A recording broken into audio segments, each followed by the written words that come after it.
we are back, ladies and gentlemen. Back with the racing action. Apologies, a bit of technical difficulties in terms of power surge. But we are back in racing once again at the beautiful Donington. If you just joined us, a huge welcome to you all. If you're returning, welcome back. Right, let's take a look at our field at the moment as Brandon Kruger leads out the pack. Tian Ilov in second place. Daniel de Villiers running in third, trying to break away early on now, as it's going to be a bit of a tough battle for him uphill. And everyone's going to have to really figure it out. So far, Darius up against Loic Randall. Side by side they go, heading into turn one. Going to be close, though. Darius stuck on the outside, is going to back down. And Connor Bergstrom tried putting his nose in. Darius going for a bit of a cutback to try get on the inside of that BMW. But unfortunately, not able to do it. Loic stopping dead on the apex, ensuring it's not going to happen. And will continue on the fight, but they are taking more than enough curb. And what a save for Darius, putting two wheels on the dirt, gets that little bit of rotation underneath him. Connor Bergstrom had to also climb on the anchors at that point, pushing a tad too hard and nearly landing up with a huge problem. Yeah, no, Stephen, as I was just before, unfortunately, had technical difficulties.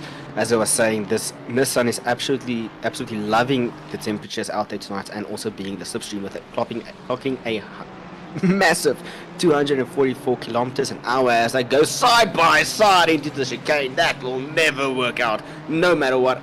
And you will lose position and gain an extra little off track there for you. That is the cruel mistress that is Donington. But the Nissan is performing exceptionally well. High top end speed.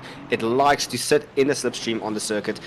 It's beautiful for this entire race that's going on here. But now Darius has to work a lot more to get back the time that he lost, as he rather says, nope, we're going to the pits. I'm just going to change some tires and we just start a bit fresh. And this is what I said earlier, Stephen. Strategy is going to change a lot depending on what happens out there on track. It's not going to be the same no matter how you enter into this race. Everything is going to change depending on what you face, who you battle, and where you are on track. Now, I got a question. Was it a little bit too early of a pit stop? The pit window just opened. You've got two mandatory pit stops, and Chris Heineke, also one that has dived into the pit. So, two drivers opting for a very early pit stop. Do you think maybe a little bit too early for one? Oh, as we see De Villiers into the wall trying to rejoin.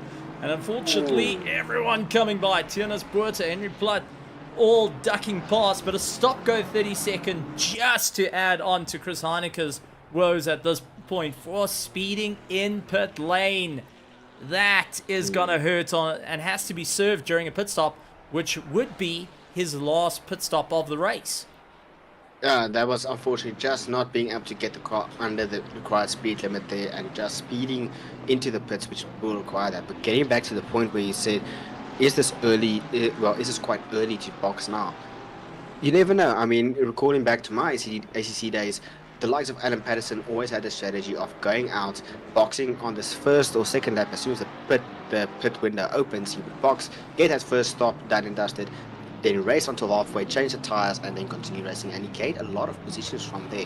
But you did ask about, is it quite an early one? As you see, Ruan Heineke now going into the pits there also. And the likes of Darius, he was only stopped for 5 seconds. Jason Farmer was only stopped for 11 seconds, and Chris Heineke for only 10. So Darius literally only took the last bit of fuel, well, the minimum requirement of fuel that's needed to get that done and dusted, to get him halfway mark. And then as soon as halfway mark gets there, he's going to stop, go, change tires, add the remaining fuel, and then bolt it out again. Chris Heineke is doing the same thing, with also going for 6 seconds. So it's a bit of mix and match in terms of strategy going on there, but it looks like Ruan Heineke only has already done his one stop. He still has one left. Chris Heineke immediately decided to get the penalty out of the way going into the pits and just get it done and dusted. But now, unfortunately, it's an extra stop that he has to do now, which is a bit of a spanner in the works. But it's racing, and we all know, I've raced Chris multiple times. He is a very fast driver, and he can put his head down and will always claw some positions back. Michael Donaldson getting the pass on Dino Kier. This is a fight for 6th place at this point. Donaldson trying to cut across the nose and protect his position. Dino Kier not going too hard on the attack just yet, going to utilize that slipstream a little bit further. But as you said, get the pit stop out, get the penalty out the way, as we do see Chris Heineke still stationary in the pit box, and now getting an entire lap put on him by the field. Hopefully he can get that car out and going without losing too much time. He is on the exit now, and he will come out in front of this battle of Henry Plutt and Mordred Claessens, who are going to war with one another at this point. The Aston Martin against the Porsche 992 GT3R. That will be absolutely climbing all over the rear wing and ensuring that he can stay in for the fight as quick as possible.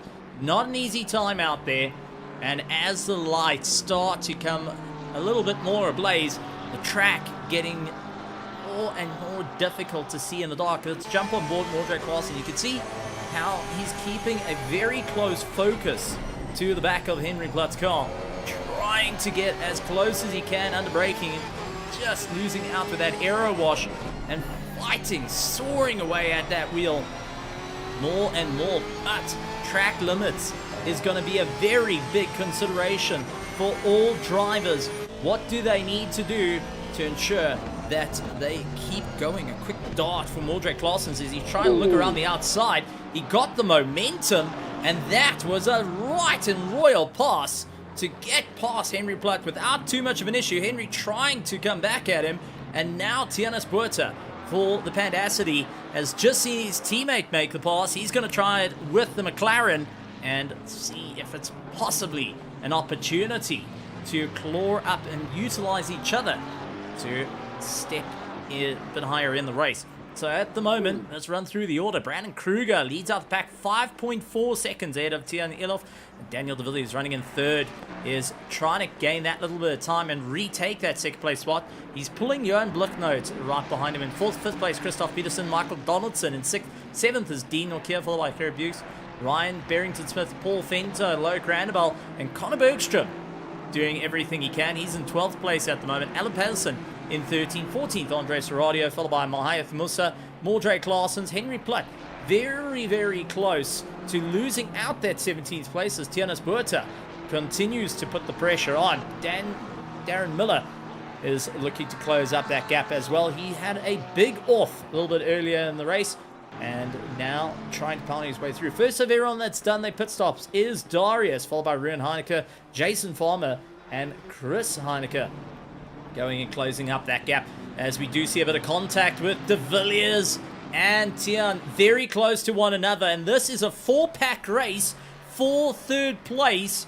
Multiple different teams here. Tian Olive going and having a bit of fun. Daniel De Villiers of PWSR, Johan Blicknote of the Ominous Gaming and the Logistical Nightmare Racing, well, imports at this point. Christoph Peterson is right on the tail, so De Villiers getting close against that rear end of the Ferrari 296, absolutely going for a send around the outside, gets it booked in, beautifully done, but in turn has just fed Tian right into the clutches of Johan Blicknote at this point, with Christoph Peterson getting a phenomenal drive. We'll look on the outside, don't think it's going to work so well, tries to go for a cutback, unfortunately a little bit too far for any of that to happen. De Villiers now up into second place, Tian down into third, as they still continue to maintain this fight a little bit longer. It's one of these ones. Do you want to be so close to the competition, or do you want to try and just cause them to feed into one another and open up the gap? As we see Brandon Kruger's done exactly that. The more that these four battle out each other, the more he's starting to extend that gap from 7.6 seconds now, and will be going beyond. He's in an easy drive at the moment, but cannot let off the gas, knowing the talent that is behind him throughout this field. No, absolutely, Stephen. I mean, just that move from De Villiers was amazing, and it reminded me of something that Ernest Page said when I was racing on this one. Daniel De Villiers has the same type of racing. He will stick his nose onto the inside into the long twisty corners, as Tian Ilov goes sliding, saying goodbye.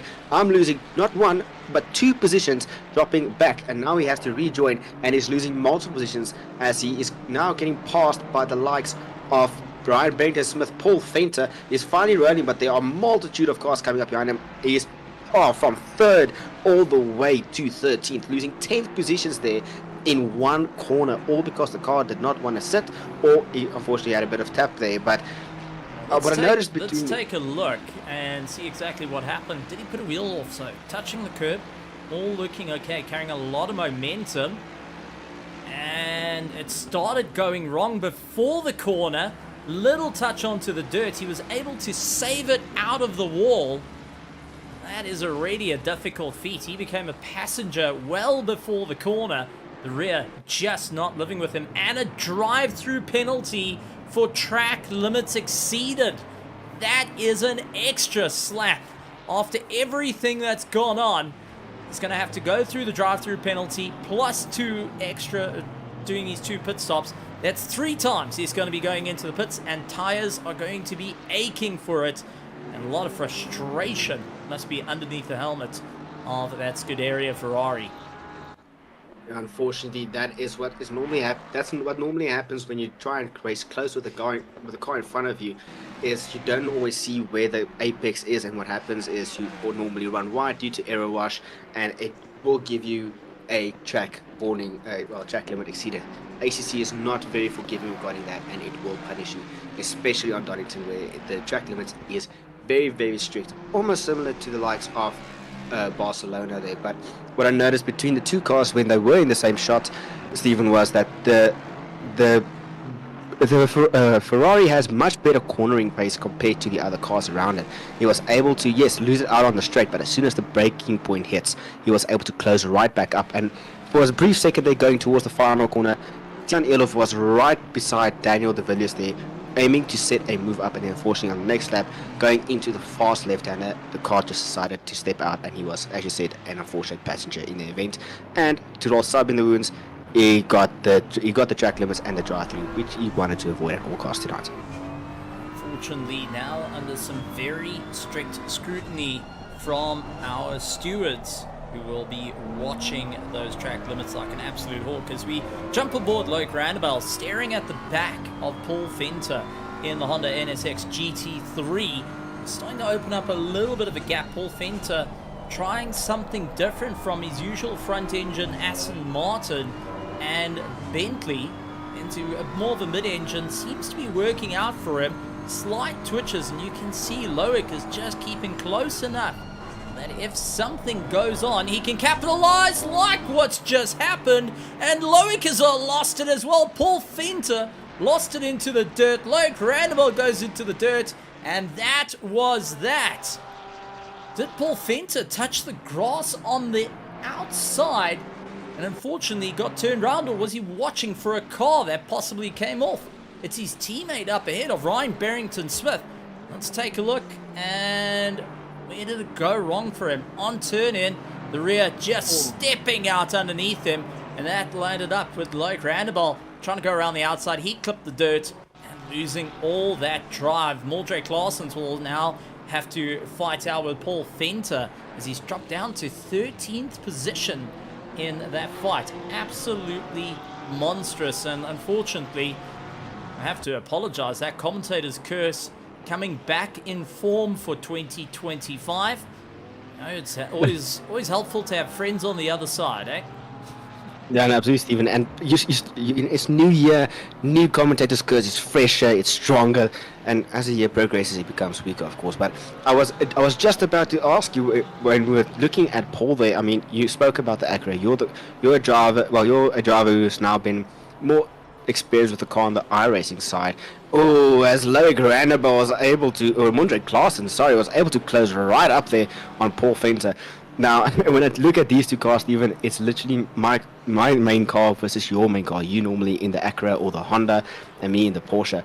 And it's 2 different characteristics here. These cars are struggling. Paul Venter is really struggling to get that Honda under control, and Mondre is capitalizing, but he's also sawing away at that wheel. The Porsche is not happy, and that Acura is not very happy. Is that something that you've ever experienced before with a Honda not sticking around, or is that just something that Paul needs to iron out throughout the season? Well, the Honda NSX is very close to Formula V's of real life, where it's a little bit on the heavier side. It does require a little bit of a heave-ho to get it through the corners. but under braking, you tend to have a difficulty. If you drop too low in the power band, like what we've seen here, you don't spin up those twin turbos quick enough, and you are sitting duck for naturally aspirated motors, like the Porsche of Mordre Claessen's. Paul Venter tries to go underneath him though, and that hairpin just taking the punch out of the Honda NSX. That's the difficulty. You can really get a lot of momentum out of this car and really do well, as we've seen in the past, but unfortunately, when it comes to the likes of braking for these corners and dropping below about 4,000 RPM, those turbos don't spool up, and it becomes a little bit of a handful as Paul Venter starting to feel a bit of understeer coming into the car and just clipping into the dirt with his nose, and that gets that rear to step out underneath him. And you can see once again utilizing all the track limits to move his way up. We have lost 2 drivers though, unfortunately, during the course of this race here at Donington, but the closest fights on circuit, Mordre Claessen's and Paul Venter, are the ones fighting it out. Also, one of our commentators in the world of South Africa's sim racing that many people know, has become a household name, and the owner of PWSR, Alan Patterson, running in 9th place with Loic Randabel trying to chase him down. Good to see our commentators having a bit of fun. We saw last night was the likes of Tristan Hertz, who was racing. Tonight we see Alan Patterson, 2 very, very established commentators in the world of sim racing, trying their hand and fighting it out. Alan Patterson moving up into the pros and now pulling into the pits to serve his pit stop with 53 minutes to go. Not quite that halfway mark, but is rather close to it, trying up a different strategy to hopefully come out ahead of the likes of Darius, down in 16th position, and Andre Sorodio also diving into the pits to get his first pit stop out of the way, as this is going to be a very interesting run for Alan Patterson to ensure he comes out ahead of Darius coming down the main straight. This is going to be close though, and Darius just getting ahead of Alan Patterson, who got off the pit limiter just not early enough to make it work, and comes out ahead of Jason Farmer. Andre Sorodio, a little bit of a slow entry to turn 1 as he was just watching for Jason Farmer, and continues on the drive. Darren Miller now in 13th place would get the radio message that Alan is behind Darius, so he's got to keep his foot in it all the way through. So it's Brandon Kruger leading out the pack, completing yet another lap, making it 19 laps completed in this race thus far. Daniel de Villiers in 2nd place with Christoph Peterson running in 3rd. So it's 1, 2, 3 front engines, and Michael Donaldson running in 4th, but behind is Dean Herbuks and Ryan Barrington-Smith trying to make up a bit of time. Tian Elof splitting them in the middle. So Tian still keeping up with the front pack. Despite everything that's gone on, he's still showing that he's got a little bit of fight left in him to close up the field. This is actually quite an opportune moment for the driver to utilize the cars ahead of him, pull them back up through the field, and also put a bit of pressure on the cars ahead, try and kill off those tires a little bit further on if they're trying to do a single tire stint, especially with a cold track of 10 degrees. It shouldn't be as much tire deg as one would think, but it is always possible to do it. Alan Patterson into the pits yet again. Is he serving his 2nd pit stop? Yeah, so this is what I was talking about earlier, Steve. Alan Patterson has a very different strategy approach than he normally does. Previously, he would go pit on the 2nd lap, get a small fuel stop done and dusted, and then halfway, and then go on from there. However, it is another strategy he has done before, is he would pit both 2 laps consecutively, get the fuel done, and then as now this stop, as we see here, he would go and now change tires, add the necessary fuel that's needed, and then go on from there. So I would assume he started on a bit of a, let's say, a lighter tank, I would say, so he can get that little bit of fuel done and now drain it completely so that there's enough fuel for the remainder of the race. But this will unfortunately drop him down all the way into 19th, as we see the likes of Henry Platt rejoining and going as now just sitting in the pits, getting the final checks done at the car before hopefully joining us again on the track there. But that's what I like about the strategy, Stephen. We've seen people go do the short stop, get the fuel done, and now probably we'll see them either box again on the 40-minute mark or just before the end of the race. However, I don't think that's likely if they've really only done the short fuel stop. They will have to go and change their tires. The tires are going to be screaming, especially if they have been sliding around and getting grass and dirt on those tires. They are going to be cold. They are going, well, not cold anymore, but they are going to be slimy. They're going to be grimy. They are not going to want to participate into the, well, and correspond to the inputs of the driver that and wants what driver wants to do with him. So there will be a stop for many of these early pit stops again. But Alan Patterson going and making a very bold move and boxing, getting all the stops done and dusted. Now he's just focusing on getting those positions back that he lost, and he is going to have a huge advantage in the in this middle part of the race. But getting later on into the race, the tires will be old and the other cars will be on fresher ones. That's when the defense will be key for him. It's going to be an interesting one. I've got to say, double stacking in pits is not advantageous on the circuit, unfortunately, due to the nature of it. You're just going and putting those tires through a heat cycle twice, and that will land up with a bit of an issue. And unfortunately, it doesn't give you that run time that one would like. It's a difficult move. Maybe they got a strategy to work it out there. But for Alan Patterson, we've seen him pull a lot of rabbits out of the hat for this one. And our pro drivers know exactly what they're doing. I mean, you've competed against these very same drivers. Paul Fenter diving into the pit, so he's trying to get it sorted out. Will be overtaken by Darren Miller, and looks like Darius is going to gain a position as well. So Darius up into 13th position after his first pit stop. Henry Platt rejoining. He's sitting in the pit lane at the current and will be heading out onto the circuit. Love to see this.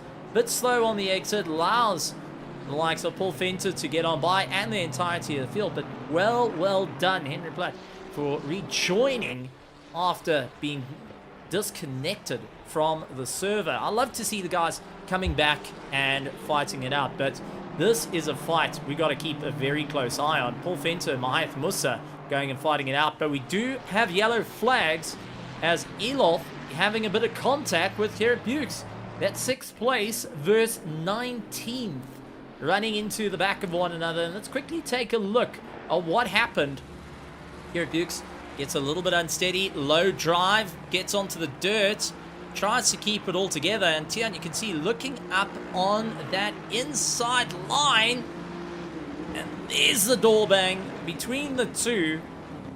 Tian deciding he's losing out that little bit of time, needed to get on by, and unfortunately for the Stinger Racing, Bukes, he's taken that impact to the side of his car. Won't be very happy with it, that's for certain, but now can utilize a bit of slipstream to save a bit of fuel. But a fight that has been brewing for a while. Paul Fenter versus Mahath Musa. This is going to be a very interesting run. Mahath Musa has made his intentions very clear against Paul Fenter, and Paul Fenter opting he's not going to mess around. He's going to double stack the pit stop, and this is in retaliation to Alan Patterson's double pit stop. Drivers trying to go that little bit further.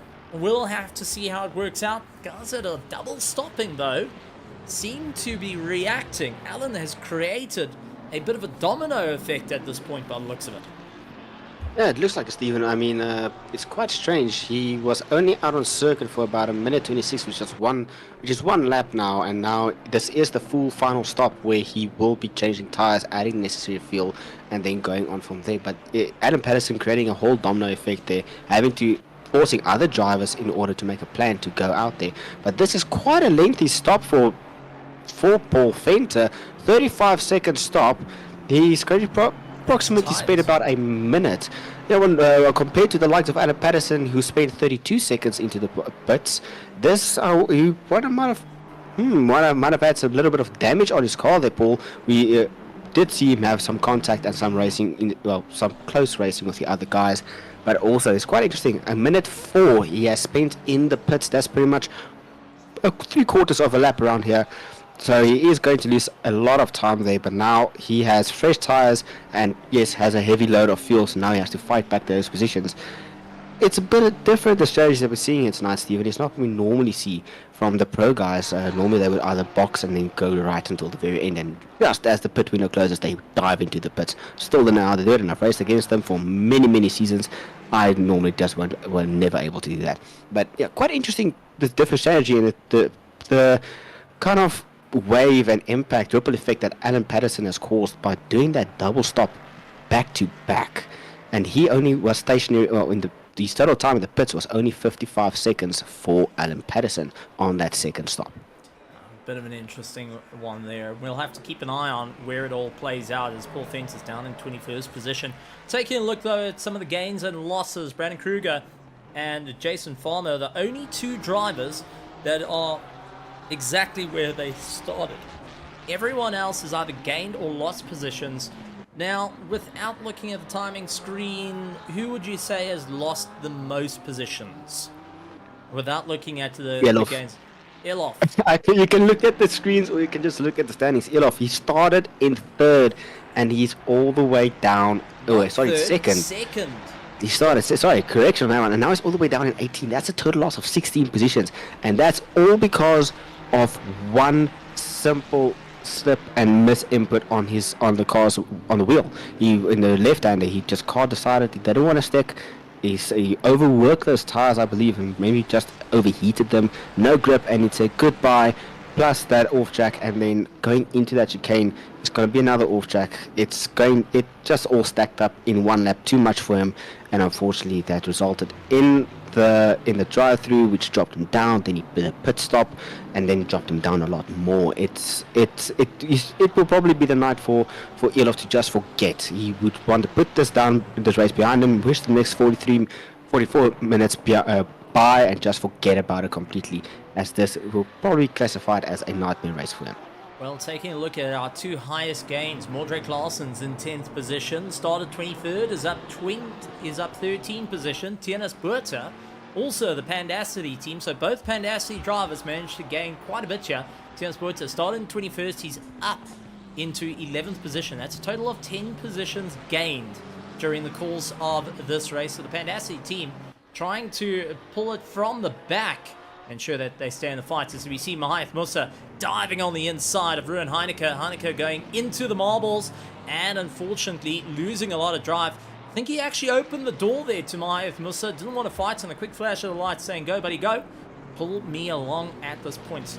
I've got a funny feeling Heineke made a bit of a strategic move to go that little bit wider, allow Musa to get by. He will now keep into that slipstream, save a bit of fuel during the course of this race, try and get that second stop closer to the end of the pit window in 32 minutes time. Yes, we have seen drivers get within those brave 15 seconds, 10 seconds before they get into the pits. Some drivers not opting for that. Daniel de Villiers pulls into the pits. That's going to promote Christoph Peterson up into second position. Michael Donaldson.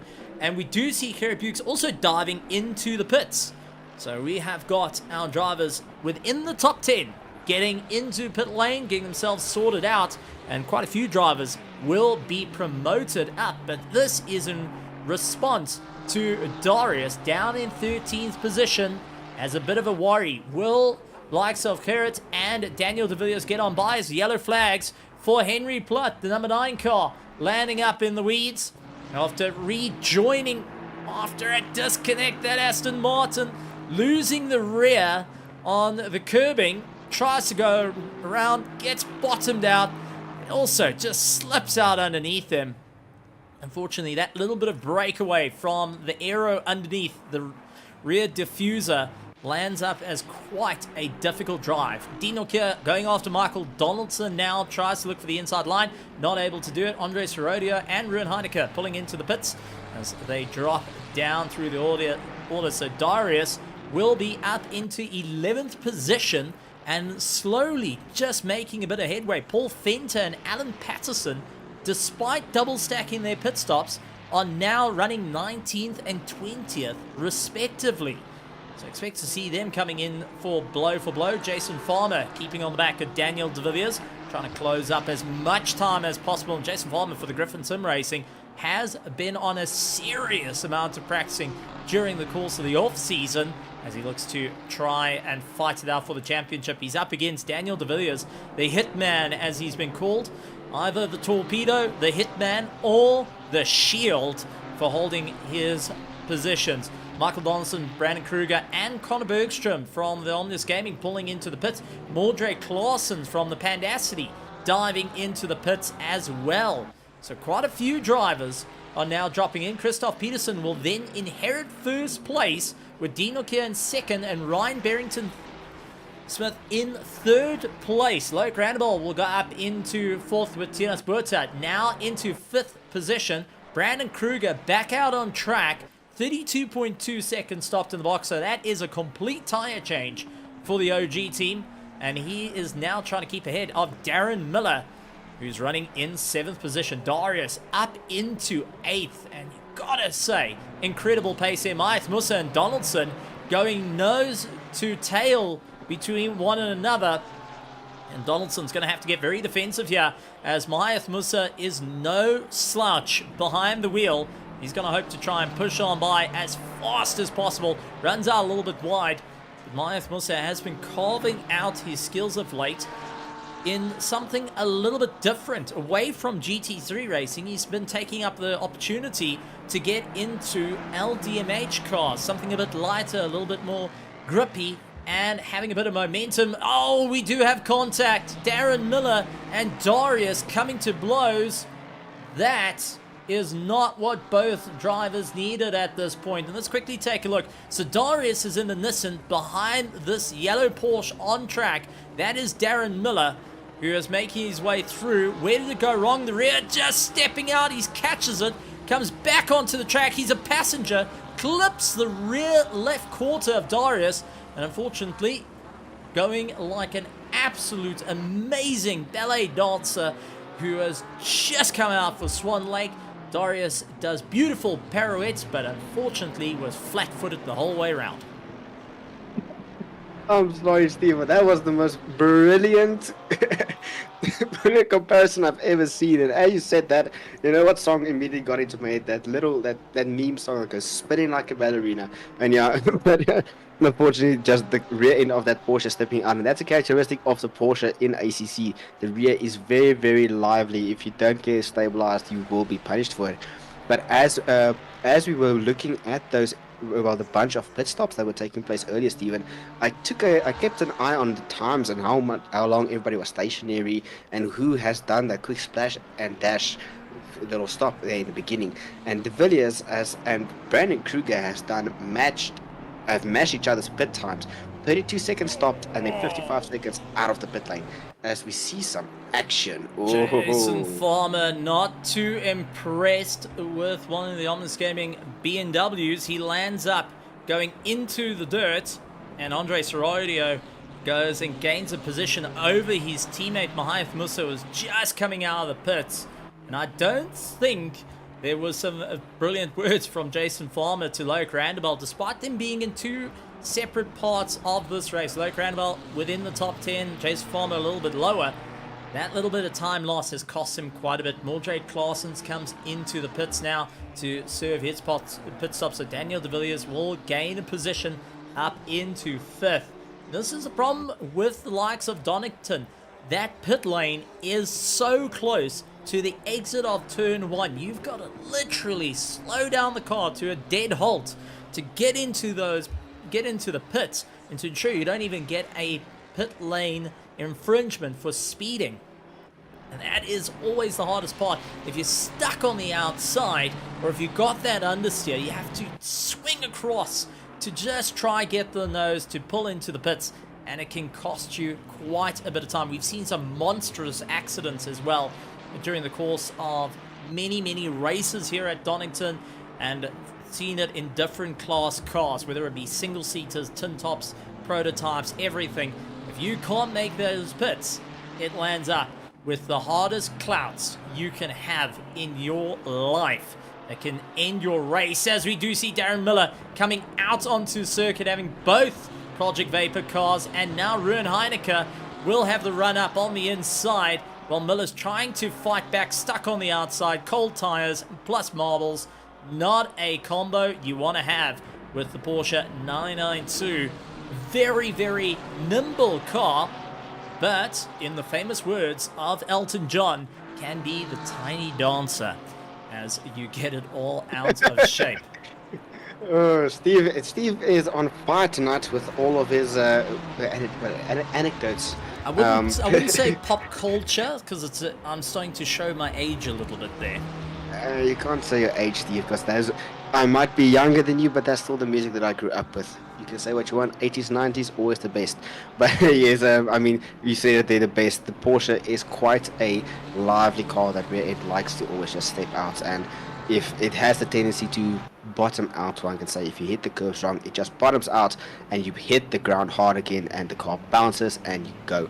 I do know a characteristic of this Porsche is where what was most prominent for me was at Barcelona when I was racing it, is as soon as the car drops off of its jacks, the rear likes to bounce and then your tires just spin in the air and then it makes contact and you pretty much have to control it quite hard. It's powerful, but very, very twitchy and nimble. So it takes a gentle hand to run it, but also it can reward you if you are fierce. Well, a couple of drivers still out there needing to do a pit stop. Henry Platt's got 2 mandatory pit stops. Darren Miller in 18th position has got 1 more stop to go. As we do see, that is Paul Fenter in the wall. Paul Fenter in the 42 Honda going and landing up in the wall. This is side by side. He let the likes of De Villiers get on by. He doesn't want to fight too hard. What on earth went wrong with the little Honda? He just braked late, outbroke through the corner and clouted the wall side on, and needing a tow back to pits, just missing that pit board and landing into the weeds. Not ideal circumstances for Paul Fenter and the Logistical Nightmare Racing team. We'll have to try and figure out what's going. Hopefully they can get that car back out on track. Didn't look like too much damage, but definitely, unfortunately, missing that pit board by a good couple of meters by the looks of it. Mordrake Clausen's onto the back of Alan Patterson, and these two are going to fight it out. And let's just say it has been a very difficult time for both drivers in the off-season. Both drivers have been giving it fierce competition towards one another, and Alan Patterson of the PWSR is looking to really show that the old dogs can put up the fight against the young guns. And Patterson keeping it all together with the Aston Martin AMR V8 as he powers his way through. Clausen's try to close up that little bit of gap. Unfortunately, gets that aero wash underneath him, not working out. For Jason Farmer at this point, if he has the door open up, he's going to have both Project Vapor cars of Andres Rodio and Mahayath Musa launch it up on the inside, all around the outside to get on by. Ensure they stay in the fight. Darius fighting out with Darren Miller, and you can see Darius just having to get the wheel back and going. Unfortunately, it looks like our lead, this is Brandon Kruger, 3rd place, is stuck behind the fight. He wants to get on by, but these two are in an outright war with one another, and Darius taking the advantage, gets the run, and now will hold back Brandon Kruger just a little bit longer. He does not want to lose a bit of time here to the likes of Darren Miller. He does allow Brandon Kruger to get on by, but only at his leisurely pace. And that is what you have to do in GT3 racing. Blue flags doesn't mean you've got 3 corners to jump out the way. You have to keep your line all together and be predictable. Well, that's exactly what happened. Unfortunately for Brandon Kruger, that went and lost a bit of time to De Villiers, who's closing up little by little. Andre Sorodio, bit of an off track on the exit, has compromised his drive with Jason Farmer. Mahayath Musa also had to come off the throttle there to ensure he stays in for the fight. So proper run all the way through. Werner Skuman, who is the lead for the Pandassi Infiltrate Sim Racing team, will be screaming over the radios to tell Mordrake Clausen to go past Alan Patterson as he's going to go on the inside through the chicane. Alan's going to try and keep it around the outside. They're going side by side. On the grass! That is not ideal, and Alan rejoins the circuit, gives a quick flash of light, and I think that was for the little scuff on the side between the two. It wasn't going to work out. Michael Donaldson with a drive-through penalty for track limits exceeded. That is going to throw him out of the top 10, unfortunately. And the only way that pays off is if you, by yourself, have exceeded those track limits by keeping on the throttle. And this is one thing you got to talk about.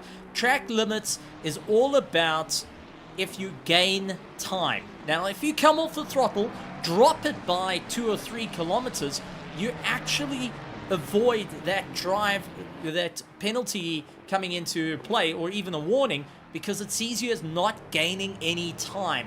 Quite helpful through 130R at Suzuka for anyone that does care about it, but is not ideal circumstances if you're running in the top 10 to get off the throttle. Unfortunately, Donaldson getting the big heavy stick thrown at him, and will continue to keep on going and follow Kerry Bukes at this point to ensure he stays in for the fight. So tough time out there for the drivers, but Bukes doesn't have to worry about Michael Donaldson. He knows that drive-through penalty will take him out of the running. But currently sitting in the top 10 is Mordred Claessens, who's completed all his pit stops. Alan Patterson 1.3 seconds behind him, who was our first driver to complete all pit stops in the race.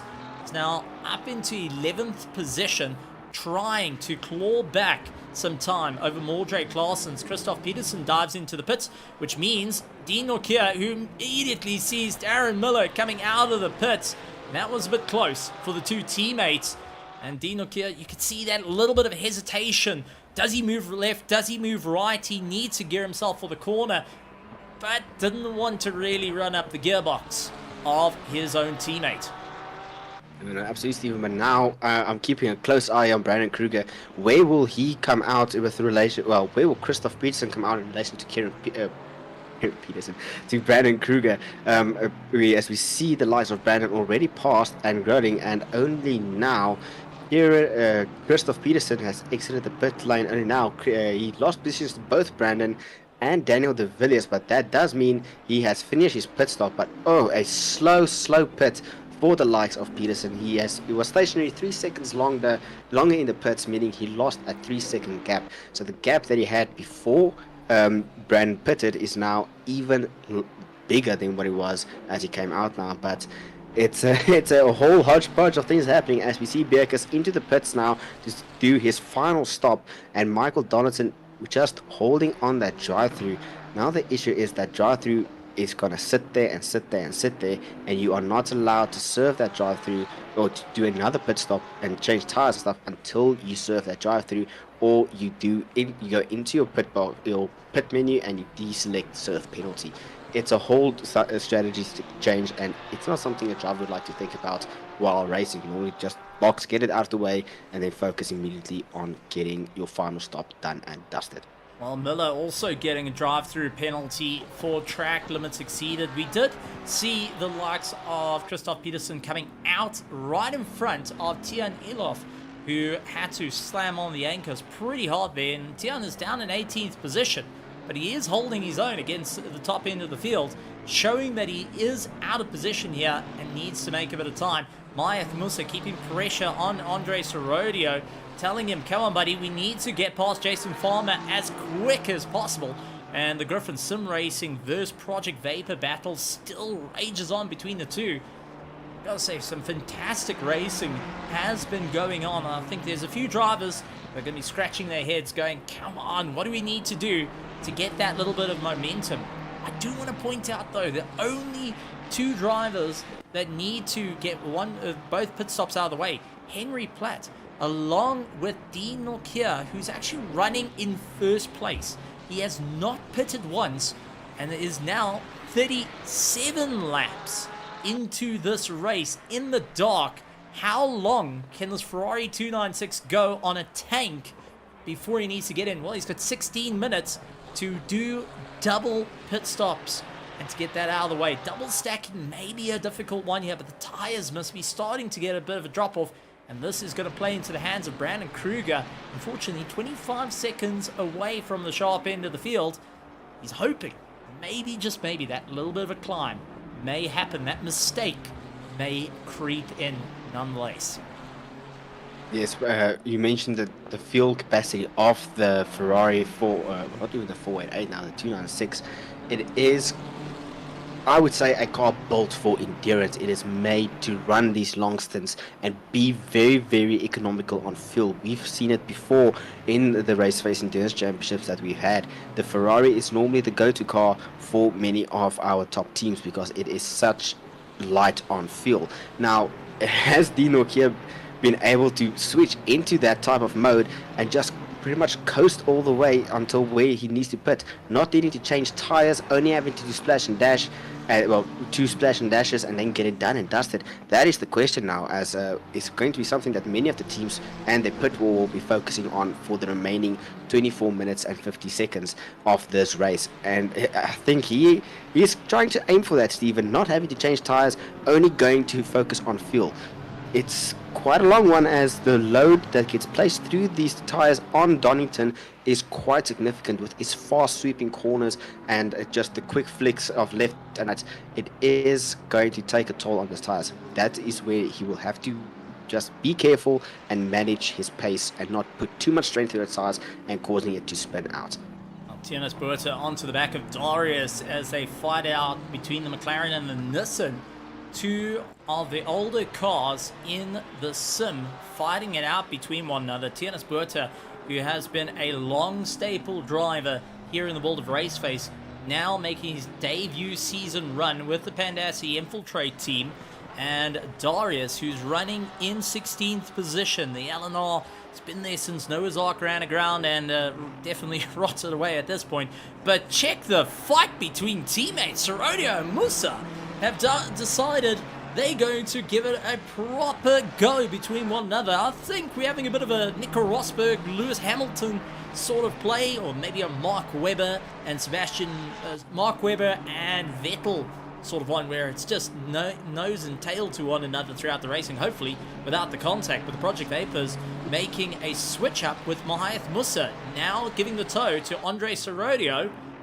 Will Serodio go back on the attack, or will he just wait it out? He's going to have the inside line as Musa gets a horrible exit and will have to just try and spin up the turbos on, the turbo on that big BMW M4 GT3, lumbering around, trying to keep ahead of the little bit more nimble Ferrari 296 with its V6 turbocharged motor, sipping fuel, being easy on the tires.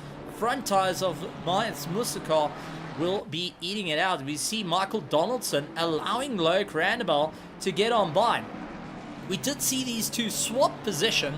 Donaldson landed into the dirt, and that gave Loic Randabel the position back. So a bit of an interesting effect there. These two constantly just handing positions to one another. I wonder if it's just trying to figure out what's the best strategy to move their way back up through the order and catch up to the likes of Dean Nokia, Brandon Kruger, and Daniel de Villiers, along with Christoph Peterson, Ryan Barrington-Smith. They've got their teammate, Conor Bergstrom, just a little bit ahead of them, who is trying to make his way through and making a big impact at the moment, running second of the Omnius Gaming team. They've brought quite a contingent here to the race, but it is PWSR so far standing on top, with Dean Nokia needing to get into the pits at some point of this race. 21 minutes and 49 seconds to go. 11 minutes and 46 seconds left in pit window, and needing to try and make his way through. We are getting reports, though, from Paul Fenter, that due to family responsibility, that's why they had to retire the car, and unfortunately that is the case.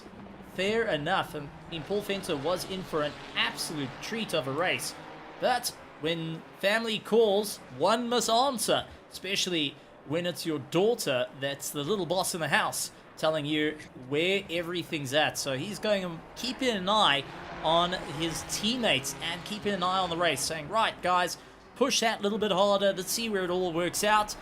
And he is sorting out his daughter, so having to leave the wheel and get back to treating the family. That's always a difficult one when outside effects start coming in. So something we don't mention too much in the world of sim racing, things like pets running around or having someone in your peripheral view coming to have a chat to you. These are things as sim racers you get to experience versus the likes of IRL, but it also stems of you having to apply a little bit more concentration. For anyone that's running triple screens, they're able to knock out a lot of the surroundings, or even VR, you're in the car, nothing's there, put your headphones on and you can't hear anything. If you're on a single screen though, any bit of movement around can go and cause a bit of a problem. We've had even an incident last year where a spider ran on one of the driver's legs and landed up in the wall because the spider disappeared off the leg. And wearing shorts is not a good fun thing to suddenly lose track of one big spider. So we've had those outside effects coming in, and so far Paul Fenter feeling it during the course of this race. So we'll keep an eye on the battle.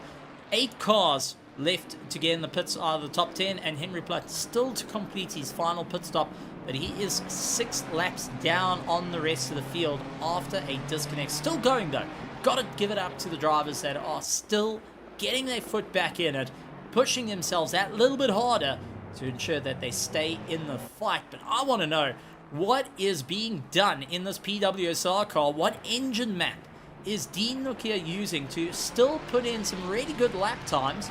Last lap was a little bit on the low side of 127.3 as he's got Tian trying to look on by, dives on that inside. Is that Tian? That's number 37 car. That is Chris Heinecker. Past teammate of PWSR gets on by, and Dean Nokia trying to go and fight it out. I don't think that's the right play. He goes into the pits, but we also see Andre Sorodio getting a drive-through penalty for track limits exceeded. It's a drive-through penalty for the number 6 car. I wonder, did he get that for letting the likes of Kruger to get on by? Kruger was well enough ahead. And let's see, this is where you get the drive-through penalty. Oh, way too much. You can see the nose getting a little bit squirrely underneath him, and that right there was enough for the drive-through penalty to be put in place and absolutely decimating any hope of staying in that top 10 as he drops down to 17th position. That is going to be painful coming out of the pits, and now we'll have to fight off against Tian Ilof, who has been making his way up through the field. So let's see how this is all going to work out for him. Mordred Claessen's up against Connor Bergstrom, 2 former teammates here, Cameron. Connor Bergstrom, Mordred Claessen's, they both know what each other can do. They've played this little bit of number once or twice in the past and in multiple practice sessions. But now we're getting to see it all come into play as Mordred Claessen's up on the inside. Connor Bergstrom is fighting it out. This is a bit of an interesting 2 friends turned foes as they fight it out, and also 2 different ideas. Rear engine, rear wheel drive versus front engine, rear wheel drive. This is incredible stuff and not quite where you want to be involved. Friend to foe, what do you do? Is that little bit of respect there still sitting, or is it a whole lot of I'm going to fight you tooth and nail? Well, Steve, I think we can answer that question. I mean, we can just take a look at how me and you drive one another there. Yes, we're currently teammates though, but we're friends, but we will still fight each other no matter what. We'll fight each other cleanly. You gave me a lot of way, and that's the same thing that these 2 guys are going to do. They know each other, they respect one another, but they also know each other's weaknesses. But they also know how to use one another. As I just look at Daniel LIVERIES sitting behind the likes of Tinus Buerta, flashing his lights to say, let me through, your aero rush is killing me in these corners. But as you said, the 2 are all teammates. They know how to play mind tricks on one another. They know how to make each other just go off of their line and force them to make a mistake.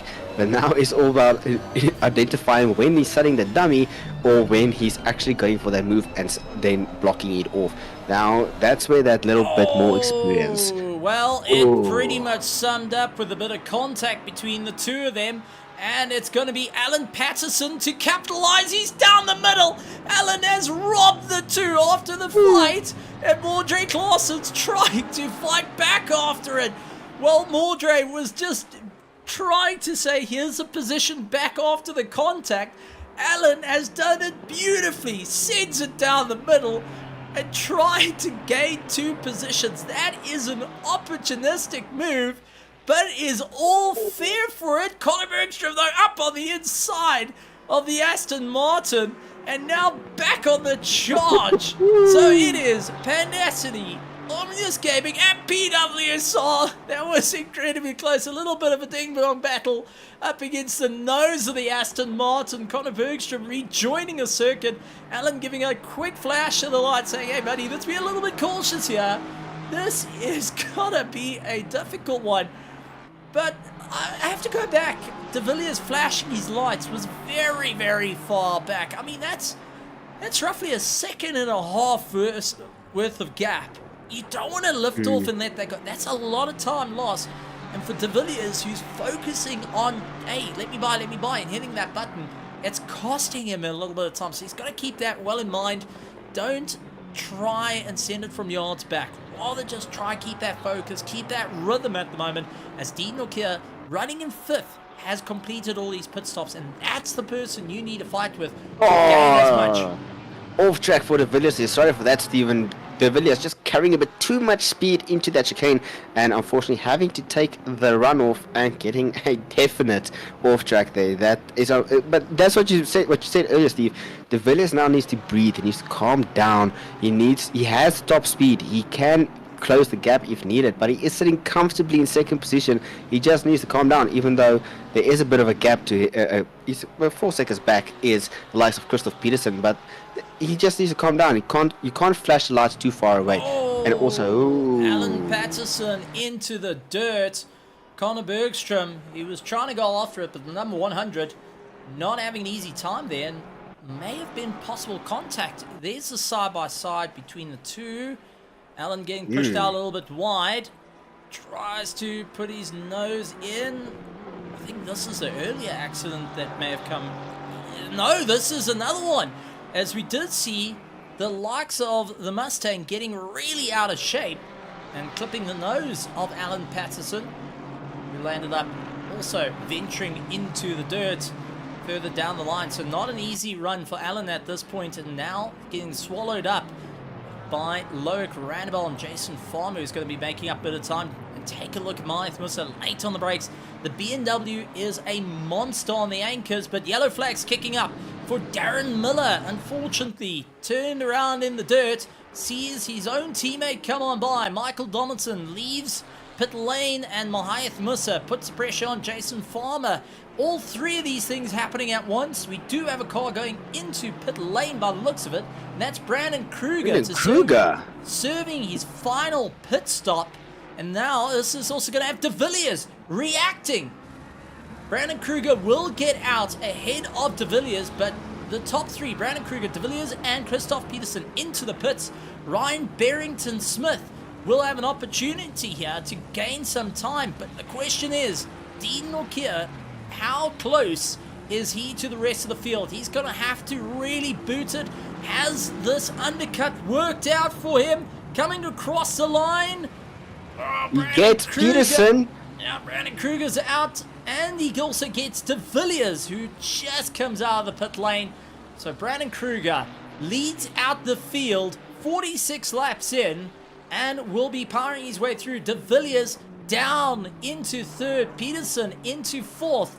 Ryan Barrington-Smith into 6th place and will be in a fight with Michael Donaldson as Jason Farmer aggressively coming across to the center circuit and stops dead on the apex. Beautifully done as Maith Musa tries to get that little bit of drive. Unfortunately, the BMW having a bit of a tough time out there to do anything. And the battle between Mordre Claessen and Conor Bergstrom also looking to restart once again. So Mordre Claessen of the Pandacity team catching up to former teammate turned rival Conor Bergstrom. I mean, these are getting wild times. No one's left to do any pit stops. So we got 11 minutes and 4 seconds of racing. Cameron, this is where you gotta either put up or shut up. Best foot forward for the championship and the start of the championship. I mean, this is a very, very tight race, and 1 point can be the make or break between you win the championship or not, and the first race may actually be that single point that you needed by the end of 8 weeks. I mean, that's true what you just said there, Stephen, but what I was curious here is Conor Bergstrom was originally behind Mondre Klaassen, and I didn't see a yellow flag for the likes of Mondre there, so I wonder if Mondre rather let Conor through, saying, sorry about that earlier incident in the hairpin where they are now, saying, I'll take it back and I'll try and get the move done a bit more better when I get close to you, but it's two friends gone foes. Now they're fighting for 2 upsides, one for Omnius Gaming, one for Pendacity, Infiltrate, and drive through for Darius. Oh boy, oh boy, oh boy. But as I said, these aren't just 2 rivals on track, Steven. These are 2 teams having a bit of a rivalry, not only in sim racing, but also in the likes of Valorant and other esports titles. So this is for not just for pride of a driver, it's for pride of the organization. So these 2 are definitely going to give it all they got and are not going to make it easy for one another. Well, Darius getting that drive-through penalty. He's been nicknamed the James Hunt of sim racing in the Evolution Racing Academy overseas. And well, I think he's using the same language that James Hunt is very familiar with. Unfortunately, that drive-through penalty is going to toss him way down the order. As we jump on board, Mahath Musa still having a go at Jason Farmer. And every time he gets close, Jason Farmer is stopping dead on the apex. He's getting it beautifully done, but it's also throwing Mahath Musa off cam a bit and battles his way through it. That's a constant problem at this point, where every time you try get that little bit of drive, it lands up in a bit of a difficult situation. Now, here's an interesting one. Team orders. Is it going to be a thing or is it not? Daniel de Villiers, who has fought for the championship more than once, stuck behind his teammate of Dean Nokia, who does not want to lose out. He wants to also win a championship here. Mondre Klaassen and Conor Bergstrom side by side into turn 1. As Connor's got the inside line and Mondre stuck on the outside. He's going to have the advantage heading into turn 3 to be on the inside line. That Porsche, I mean, this is phenomenal racing between the 2 of them. And Mondre doing a phenomenal job. Oh, a little bit too much pace. And that is what happens when you get sucked into the fight. Not ideal through it all. I mean, that's fantastic. Be underneath that helmet now, Stephen. The words that that Ford rear end. That's one very second-hand looking pony there, and the Porsche also not looking quite happy. There was some damage there, but oh my, some close racing. Wow. Porsche not in contact. I did not expect that. Daniel de Villiers made the move on Dinokia up on the inside, and now is trying to open up the ground so Dinokia can utilize this slipstream effect, but may lose out a bit of time. They're going to be catching up to yellow flags, and that's Darren Miller off into the dirt. He sees his teammates through, and he is not having a good time out there. Daniel de Villiers now opening up 0.4 of a second to his own teammate. Is Dinokia going to go in for business for himself here? Will Daniel de Villiers going for the business for himself? We've seen teammates fight it out, and I'm wondering if those 2 are going to do it again. Conor Bergstrom and Mondre Klaassen yet again so close to one another. This always brings a smile to my face. We've got so many fights. Conor Bergstrom, Mondre Klaassen, Mahath Musa, Jason Farmer, and the likes of de Villiers and Nokia fighting it out, but these 2 are absolutely throwing everything at one another. This is blow for blow, and honestly, very, very entertaining. And both drivers, I think, are going to walk away a little bit battered, a little bit bruised, but both of them are racing their hearts out. Conor Bergstrom is fighting out properly at this point, with Mondre Klaassen not giving him an inch. I mean, lift off the throttle a little bit early, put yourself in the wrong line, and that's it. But the more they fight, Alan Patterson is crawling up the back, saying, come on guys, make my life easier, as we do see Mordred Claessens up on the inside. Can he go late on the anchors to the Mustang? He's going to try the Porsche. He is nimble through the corners, but the low-end torque on the Mustang may come into effect as they go once again side by side, heading into the final the lane corner. breakers! Oh, contact round 3 start. Man, that's a bit of understeer coming into play. We do have yellow flags. Andres Rodeo off into the dirt. But man, oh man, within the top 10, Mordred Claessens and Connor Bergstrom fighting it out. But what they have done with that is allowed Alan Patterson, Loic Randall, Jason Farmer, and Mahayath Musa to come into this picture in the final 5 minutes. Drive-through penalty for Alan Patterson. Oh no, car 100. Oh, that's gone from bad to worse for Patterson, Steve. Absolutely horrible. Getting so close, you see two positions in front of you fighting tooth and nail, with knocking each other off the circuit. You hoping for that penalty, well, for them to knock each other, and you get hit with a penalty. Now he's got the likes of Loic Randall flashing him, saying, listen here buddy, you got the drive-through, let me through so I can catch the guys in front of you, so if they mess up, I get to reap rewards. Oh, doesn't have to. He doesn't have to. There's no rule that says he has to relinquish the position despite him having a penalty. So he could continue the pace, and this will only benefit. Oh, as we do see Jason Farmer and Mahayath Musa having contact. And this is going to allow Ruben Heineke to slip and take two positions in one fell swoop. Mahayath Musa giving the position back to Jason Farmer. And Ruben Heineke snatched it out of the air, gaining two positions with a big thank you and a smile on his face of note. Christoph Peterson up onto the back of Dean here, 3 minutes and 48 seconds. This is going wild between it all, as late on the anchors. Peterson is now in for the fight. Dean here has to switch focus from attacking his teammate to now becoming a bit of a shield to his own teammate. As Christoph Peterson looking to take him out of this top three as quick as possible. Does the Merc have the legs though against the Ferrari 296 of Dean here? Everything is starting to spiral out of control, as now De Villiers is losing that little bit of time, as well as he's caught behind Darius.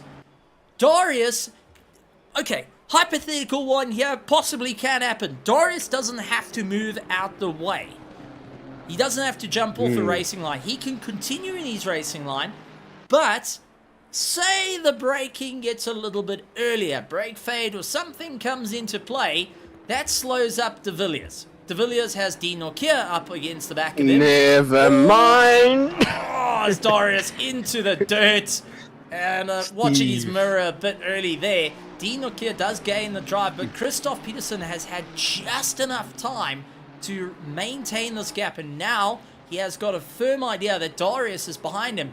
That can act as a bit of a shield in the running order of this race. So Peterson can secure fourth or can gain third place, knowing zero threats are behind him.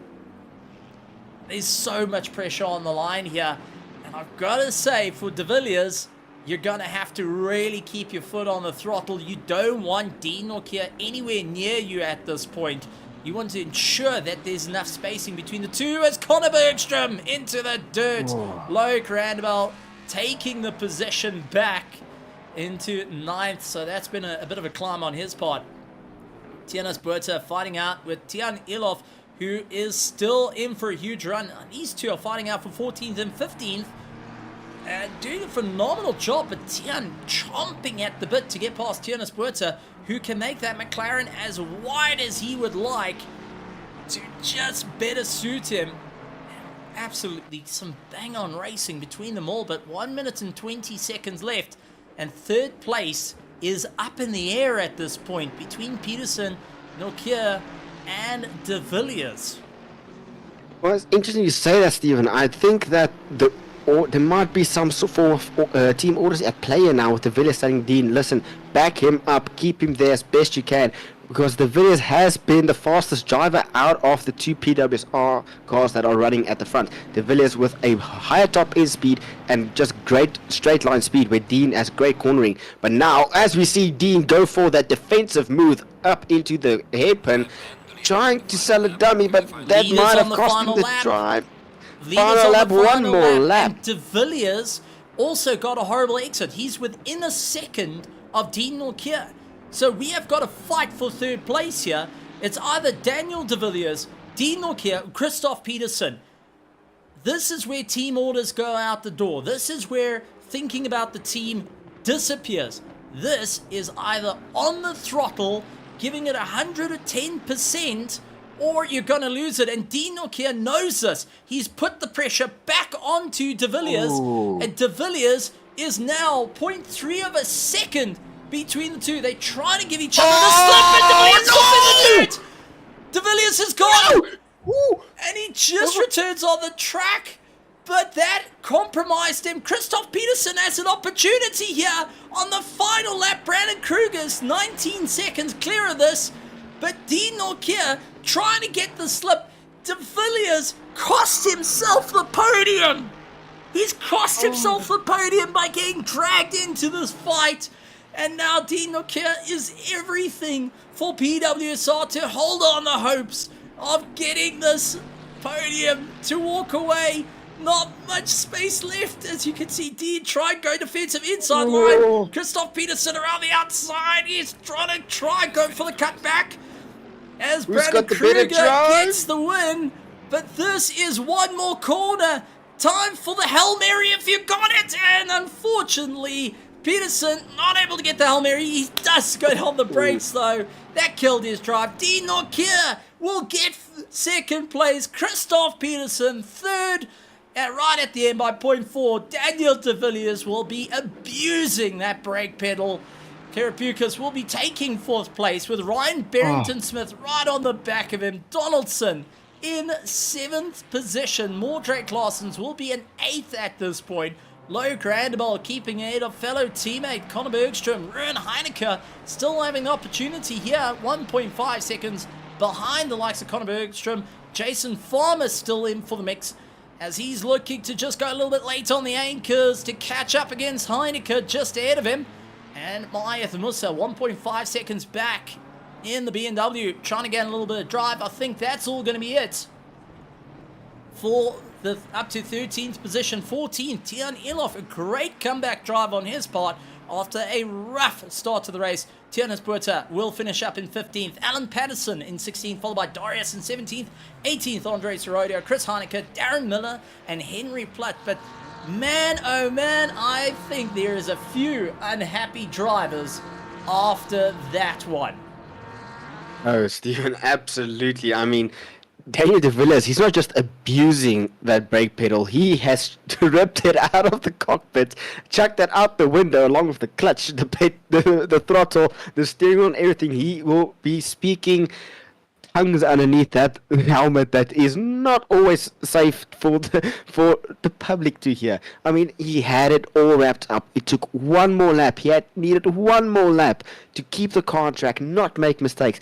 And he goes, and unfortunately, the car just does not want to bite. The tires having too much strain, trying to keep the likes of Dean Norkier and Christoph Peterson behind him, and it all just went wrong entirely. From second to fourth, from podium to being the first non-podium finisher. It is heartbreak for De Villiers, but will be the light for Dean Norkier and Christoph Peterson. It's been a night that has delivered a lot of entertainment. It's been the ups, it's been the downs, it's been the crazy sides, but it is time for the chats, as we're going to be chatting to a couple of our drivers after this very, very difficult race, and quite a few will be scratching their heads at the end of it.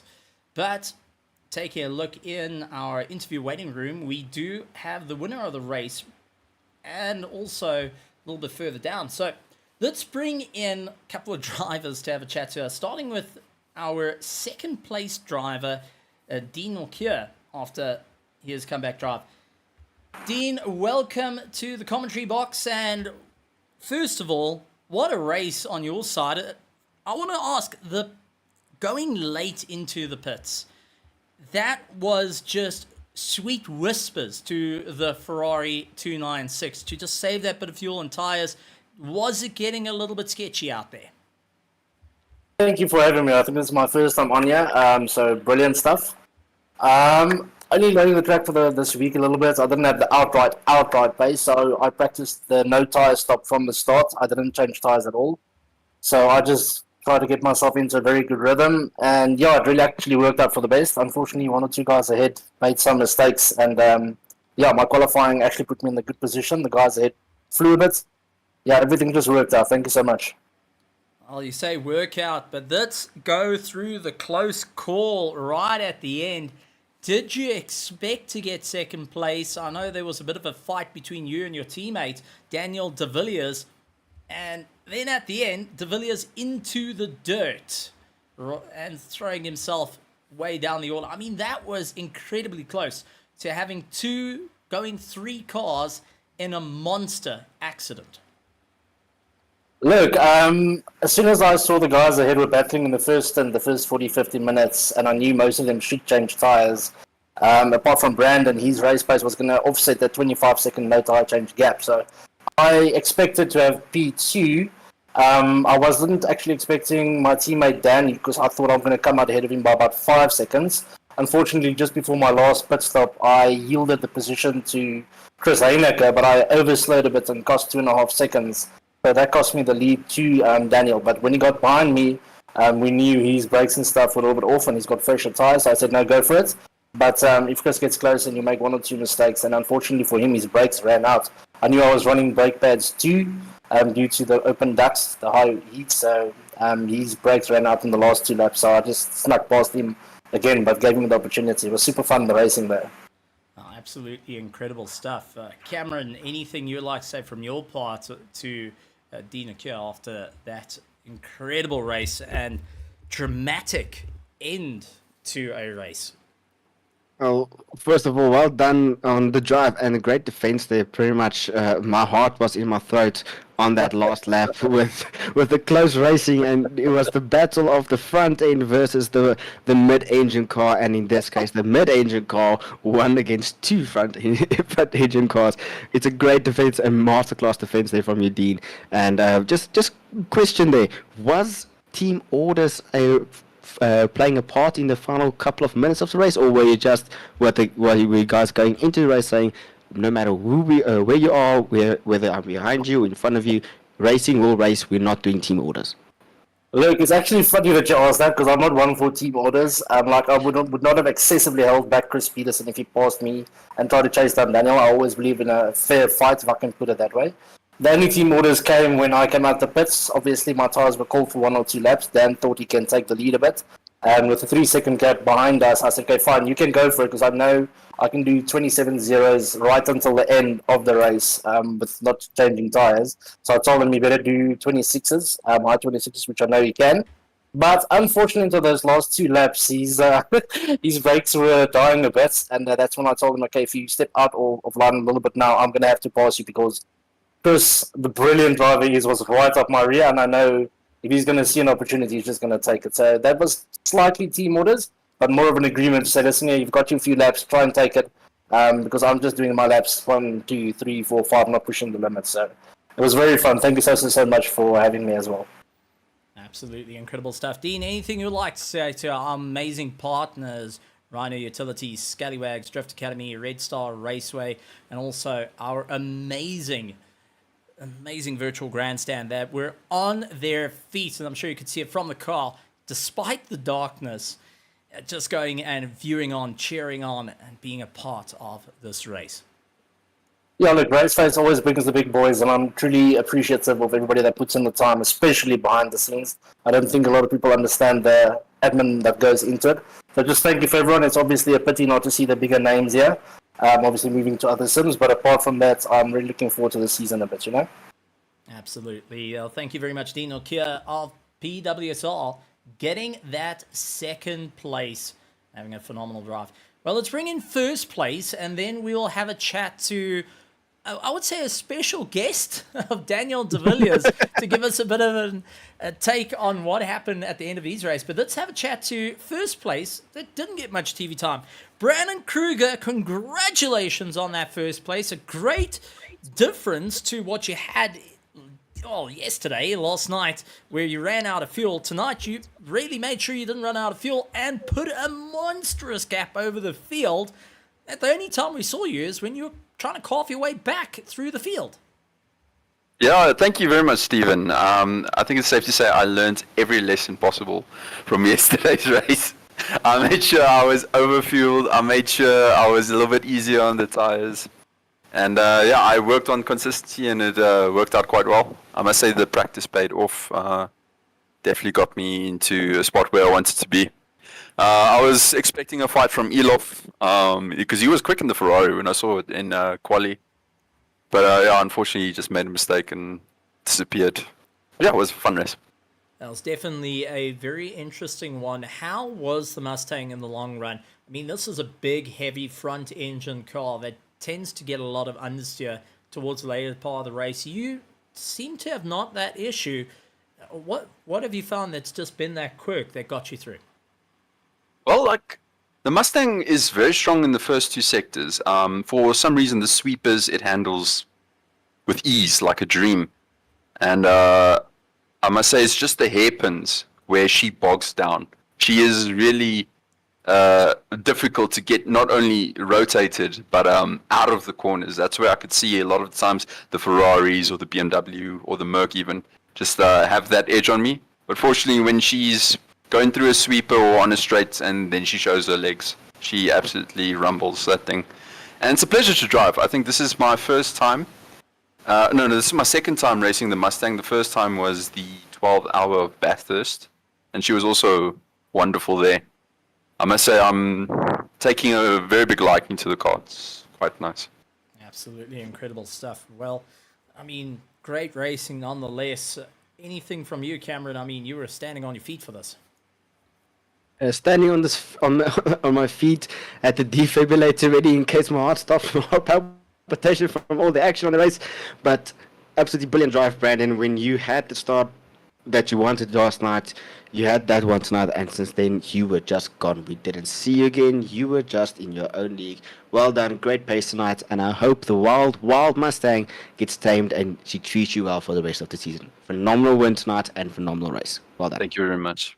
Oh, absolutely great stuff. Well, Brandon Kruger, anything you'd like to say to our amazing partners here at RaceFace.Pro, Rhino Utility, along with Scallywags Drift Academy and Red Star Raceway, and all our amazing petrol heads out in the grandstands? Yeah, I would like to thank everyone. Thanks for the sponsors for keeping us afloat. Thanks for all the petrol heads out there supporting us on the stream. It is very nice what you guys do, supporting us and rooting for us. And I can sometimes hear my teammates reading some stream comments. Also very nice. I also want to thank Jutech for this rig, because this is I won this sim seat from Rage last year, and I must say it is a complete game changer. My consistency has gone through the roof, and everything is just so stable. It is just an absolute pleasure to sim race again, and I'm definitely looking forward to being on the grid more. And not missing any races. But yeah, thanks to everyone, and have a good night. Well, absolutely incredible stuff. Brandon Kruger taking first place of the round one of the RaceFace.Pro GT3 Championship, Season 21. Absolutely great stuff, Brandon Kruger of Omnius Gaming. And now, the moment that we've all been waiting for, Cameron, the driver that put everyone going, oh no, and the biggest facepalm, I would say, we had the Noddy Badge Awards for running out of fuel yesterday for a number of drivers, but tonight has to go to Daniel the Hitman de Villiers, who became his own torpedo, for becoming his own torpedo. Daniel, welcome to the commentary box, but man, oh man, are we going to talk about what just happened? Let's not facepalm here a bit, Steven. Forget the face bombs. I think you should rather put the steering wheel down on the side there by the commentary box entry, and remember to send out the cleaning crew to pick up the throttle and brakes, because I'm pretty sure you smashed them to bits. Oh, it was gut-wrenching to see that, Daniel. Yeah, I think I'm gonna phone Brembo and tell them I need a new set of brakes.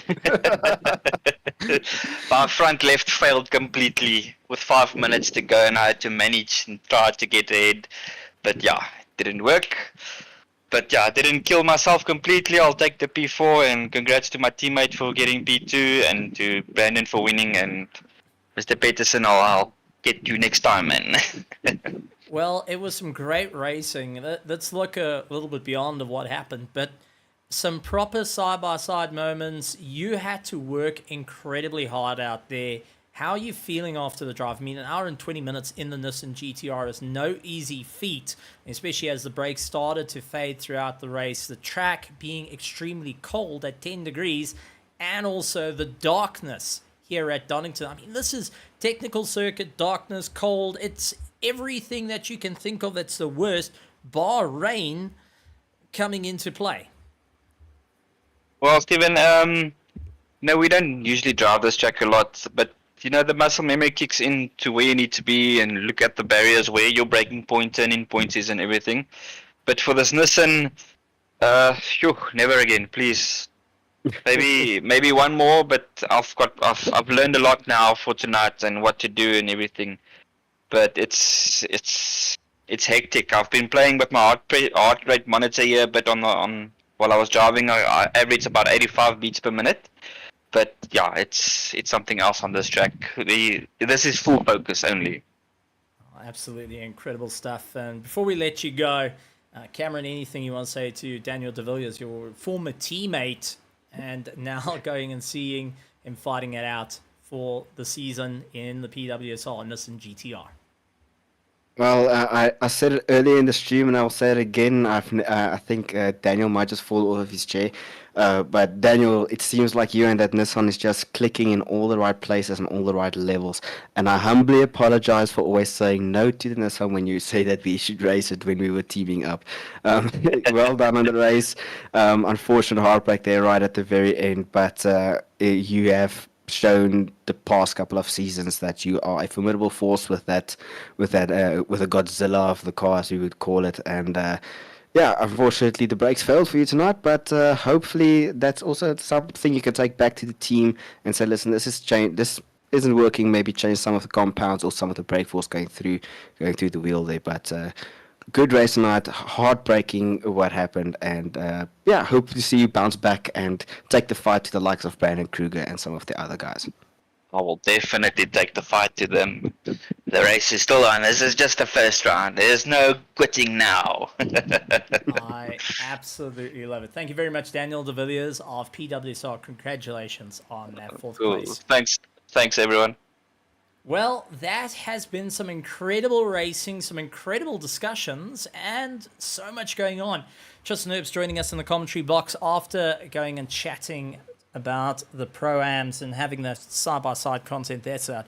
But Tristan, it's been an incredible time here at Donington for our pros. Drama-filled throughout the race, but at the same time, some awesome side-by-side action. How was it there out in the Pro-Ams? Absolutely incredible. The Pro Lights showed that they are not called Pro-Ams anymore, that the Pro Lights, these guys really can race each other as hard as possible for a straight hour and 20 minutes. Constant pressure up and down the grid for a full hour and 20 minutes, and some new guys showing some absolute blood territorial dominance. I mean, we had someone with their first ever race tonight with RaceFace.Pro finishing in 7th position in the Pro-Am division. So incredible scenes to see some of the guys really putting in the effort here tonight. And it's always a wonderful thing to see when you see some proper live and impactful racing, when everybody just wants to put in that effort and show their worth. It's been a great one indeed. Cameron Bastos, any closing words from your side, seeing the pros duking it out this evening? Well, just simple sentence saying it's good to be back. It's good to see some close action racing, and I'm excited for what the season holds, and I can't wait to see who wins this season of the GT3 race here. So well done again to all, and yeah, I'll see you all next week. It's been an absolutely incredible one. Well, on behalf of the THT Productions and RaceFace.Pro, we'd like to thank our sponsors once again, Red Star Raceway, Rhino Utility, and Scallywags Drifting Academy for being a part of the RaceFace family. And a big thank you to all our stewards, marshals, drivers, teams, and more importantly, you in the virtual grandstand for being a part of this amazing night. We've got plenty more racing to come next week. We will be heading out to Monza for some fantastic side-by-side action in the world of Assetto Corsa Competizione in our GT3 Sprint Series and in our Thursday nights with our GT3 Championship. So make sure you keep an eye. It's going to be a great one. And next week, we'll be continuing on with the next round of our Supercars versus BMW M2s here at RaceFace.Pro. Well, whether you're a big fan of a 4-cylinder engine or you love a V8, we've got the show of the two of David vs. Goliath out on a Tuesday. Make sure you tune in for that. It's going to be an incredible run. Tomorrow, we will have our iRacing GT3 Championship, both Pro and Pro-Am, going live, so you don't want to miss all the action there. It's been a bit of an interesting one, and in the pits, it's been lots of talking of who's going to be towards the sharp end of the field or who's a bit further down. Or maybe drivers that, unfortunately, get their throttle a bit stuck. Not talking about a Werner. But we will get back with all the action. So, ladies and gentlemen, boys and girls, on behalf of Tristan Herbst, Cameron DeVastos, and myself, Stephen Koenig, we'd like to say thank you very much. And like always, hit that subscribe button along with that bell notification icon. Good morning, good afternoon, good evening, and good night, everybody.